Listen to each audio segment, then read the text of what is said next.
तो मुस्लिम लीग नून से ये पंगा लेने की जरूरत नहीं है।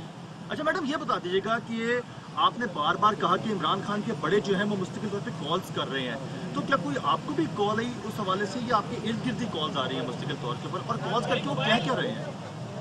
मैं ये बात बता चुकी हूँ आपको बहुत दफ़ा, बहुत बार बता चुकी हूँ। मैं सुनी सुनाई बातें नहीं करती। मैं वो बात करती हूँ जिसका मुझे ज़ाती तौर पे इल्म होता है। अच्छा मैम, यूसुफ रज़ा गिलानी को पीडीएम ने जो है और आपने एक मुतफिका कैंडिडेट बनाया है, ये गुड जस्टिस है, और जो इख्तलाफात की बातें आ रही थी, तो आप क्या समझते हैं कि इस गुड जस्टिस से क्या मैसेज अवाम में या एक खास हल्कों को गया है आपके ये यूनिटी? यूसुफ रज़ा गिलानी साहब पीडीएम के मुतफिका कैंडिडेट हैं और पीडीएम ने ये फैसला किया था कि सेनेट इलेक्शंस में वो अपने मुतफिका कैंडिडेट्स लाएंगे भी और एक दूसरे को सपोर्ट भी करेंगे। लेकिन असल में बात ये नहीं, असल में बात ये है कि जो आवाम के ऊपर मुसल्लत किए जा रहे हैं लोग, हमें आवाम के नुमाइंदे होने के नाते से उनका रास्ता रोकना है। और आप ये देखें कि किस किस्म के आवाम के अंदर इस्तराब है, बेचैनी है, एक जिसको कहते हैं कि रिवोल्ट है इस हुकूमत के खिलाफ, क्योंकि महंगाई से वो मारे गए। रोज़ तेल की, अंडों की, मुर्गियों की, गोश्त की, सब्जियों की, दालों की, पेट्रोल की कीमतें जो है, बिजली की कीमतें बढ़ती हैं। आवाम तो उससे रिवोल्ट कर रहे हैं, लेकिन खुद जो हुक्मरान जमात है उसके अंदर हर सूबे से लोग खड़े हो गए हैं जो इन्होंने टिकटों की तकसीम की है, और जिस तरह पैराशूट से लोग लैंड किए हैं। और मुझे तो हर रोज़ सुनने को हम ये देखते हैं, मेरी 22 साल जिद्दोजहद है, मेरी 22 साल जिद्दोजहद है। तो 22 साल जिद्दोजहद में क्या एक भी ऐसा इंसान नहीं मिला जिसको, जो 22 साल से आपके साथ जिद्दोजहद कर रहा है, आप उसको सेनेट का टिकट देते? और इल्ज़ाम आप दूसरी जमातों पे लगाते हैं, आपने मिलियनियर्स और बिलियनियर्स को टिकट्स दिए। इसका क्या मतलब है? मिलियनियर्स और बिलियनियर्स को टिकट देने का मतलब ये है जिनका जमात से भी कोई ताल्लुक नहीं है, जिनकी जमात के लिए कोई खिदमात नहीं है। उसका मतलब ये है कि अपने पैसे से वोट खरीदो और आ जाओ सेनेट के अंदर। अच्छा मैडम, तो ऐसे लोगों का रास्ता रोकना तो बहुत जरूरी है भाई। मैडम ये बताइएगा कि सेनेट इलेक्शन है तो हॉर्स ट्रेडिंग और पैसे की भी बड़ी बात हो रही है, तो जाहिर सी बात है पीडीएम ने भी अपनी एक्सपेक्टेशंस लगाई हुई है इस नताइज से। क्या एक्सपेक्टेशन से हट के कोई रिजल्ट आता है तो आप उसको एक्सेप्ट करेंगे? ये फ्यूचर की बात है। इंशाल्लाह कोशिश हमारी पूरी है कि अच्छे लोग आएँ सेनेट के अंदर, सियासी लोग आएँ, वो लोग आएँ जिनकी एक सियासी जिद्दोजहद है। आप सिर्फ ये देखें कि पीएमएलएन ने जिनको टिकट्स दिए, माशाल्लाह मुझे फ़ख्र है मोहम्मद नवाज शरीफ के ऊपर और मुस्लिम लीग नून के ऊपर। सब कारकुनों को टिकट्स मिले, सब ऐसे लोगों को टिकट्स मिले जो कोई मिलियनियर्स, मल्टी बिलियनियर्स नहीं है, वो आम सादा से कारकुन हैं, मिडिल क्लास से इनका ताल्लुक है, लेकिन सियासी जिद्दोजहद है उनकी। और जो टेक्नोक्रेट पे जिनको मिली है सीट पे, उनकी अपनी प्रोफेशनल क्रेडेंशियल्स बहुत स्ट्रॉन्ग हैं। परवेज़ रशीद साहब हैं, इरफान सदीकी साहब हैं, मुशाहिदुल्लाह साहब हैं, आज़म नज़ीर तारर साहब हैं, और ख़वातीन में भी सादिया अब्बासी बैरिस्टर हैं मुस्लिम लीग नून के साथ। कम से कम 30 साल से तो उनको मैं देख रही हूँ। तो मैं ये समझती हूँ कि मुस्लिम लीग नून ने हक अदा किया है अवाम की सही नुमाइंदगी का। मियाँ साहब ने किसी बिलियनियर को और किसी ऐसे इंसान को टिकट नहीं दिया जो ख़रीदो फरोख्त का माहिर हो।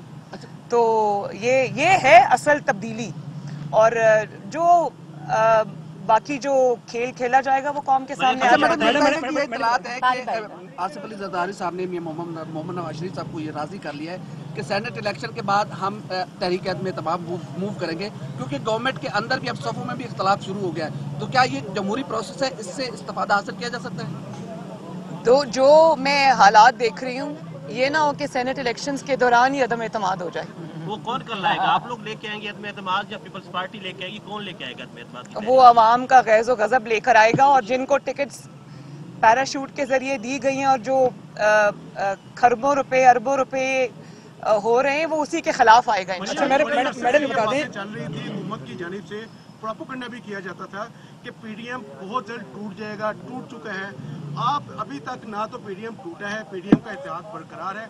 आप इसका क्रेडिट अपने आप को देंगी या फिर हुकूमत की जो नाकाम पॉलिसी है उनको देंगी? किसको क्रेडिट देंगी? मैं इसका क्रेडिट पाकिस्तान के अवाम को दूंगी, क्योंकि पीडीएम अवाम की नुमाइंदा है, और पीडीएम तो बाद में बनी है।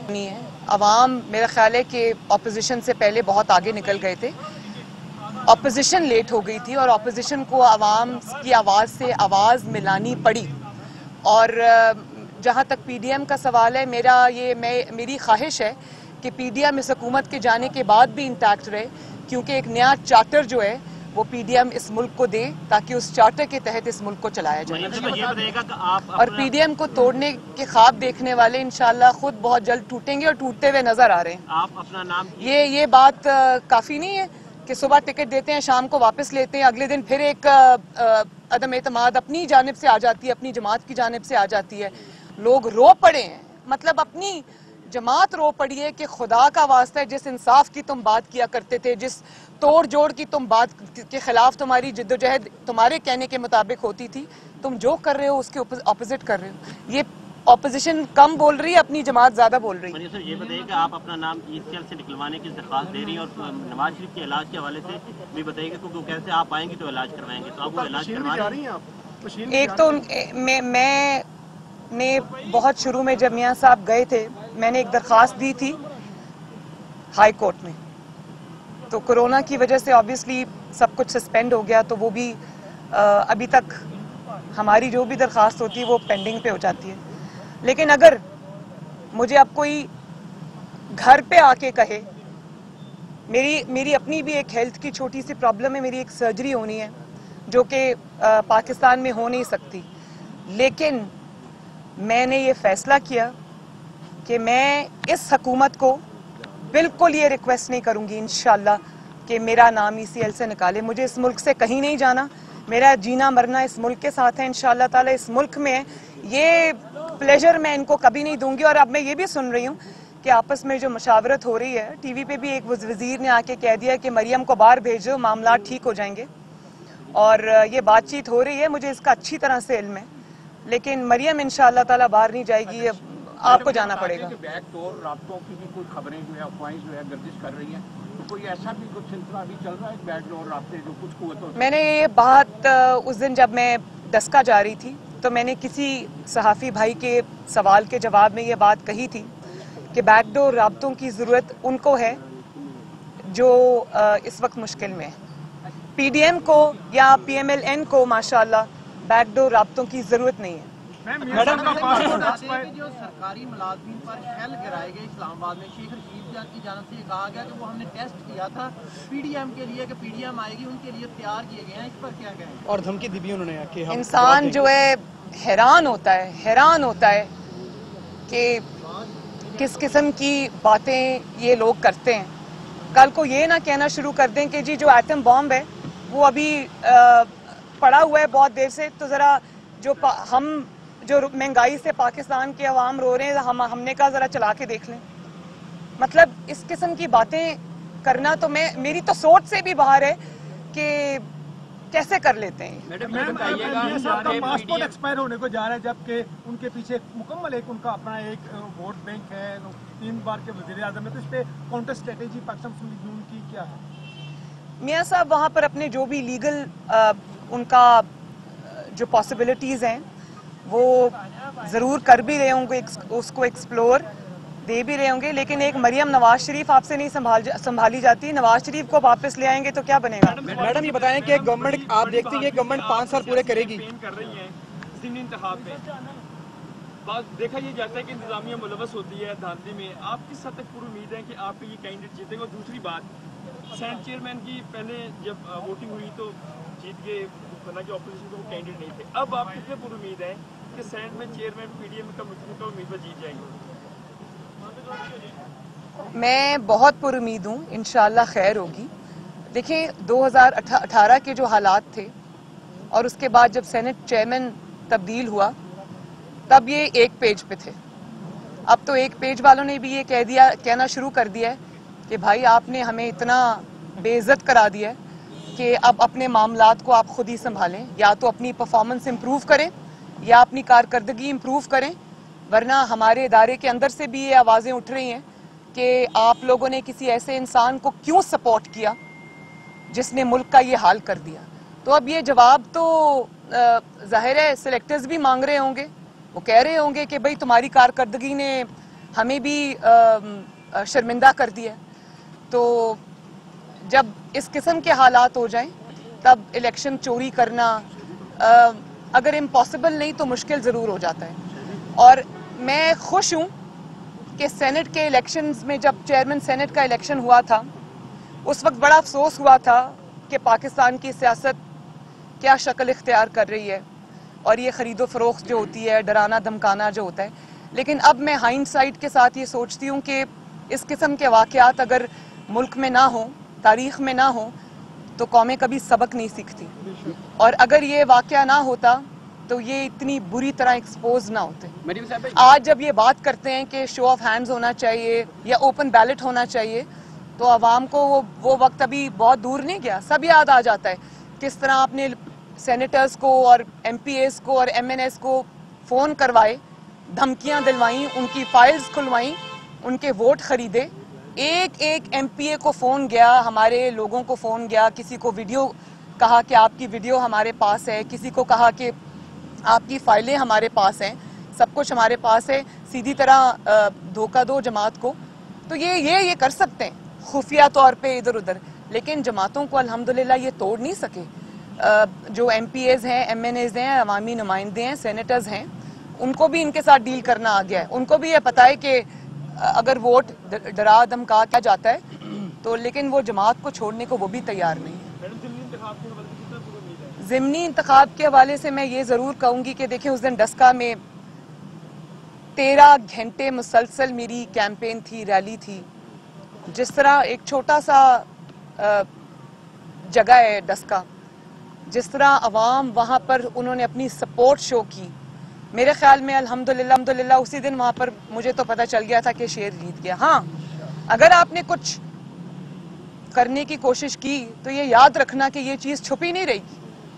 गिलगित बल्तिस्तान में आपने तमाम तर धांधली के बावजूद जो आप 1 साल से प्लान कर रहे थे, और वो पूरी मेरे पास वो स्टेप्स हैं जो इन्होंने लिए वहाँ का इलेक्शन चोरी करने के लिए, लेकिन उसके बाद क्या हुआ?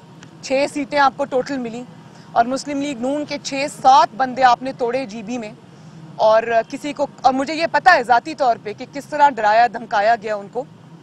वो 7 के साथ पहली मर्तबा गिलगित बल्तिस्तान के इलेक्शन में, वहाँ इलेक्टेबल्स की सियासत होती है, वहाँ पाकिस्तान की सियासत से बिल्कुल एक डिफरेंट सियासत होती है जो पंजाब की सियासत है या और सूबों की सियासत है। गिलगित बल्तिस्तान के डायनामिक्स बिल्कुल फ़र्क है। तो ये यकीन करें कि वो जो 6 और 7 मुस्लिम लीग नून के वहाँ पर विनिंग कैंडिडेट्स जो थे उनको तोड़ा, सब के सब हार गए। तो आवाम भी अब लोटों को एक्सेप्ट नहीं करती, और धांधली आप एक हद तक कर सकते हैं।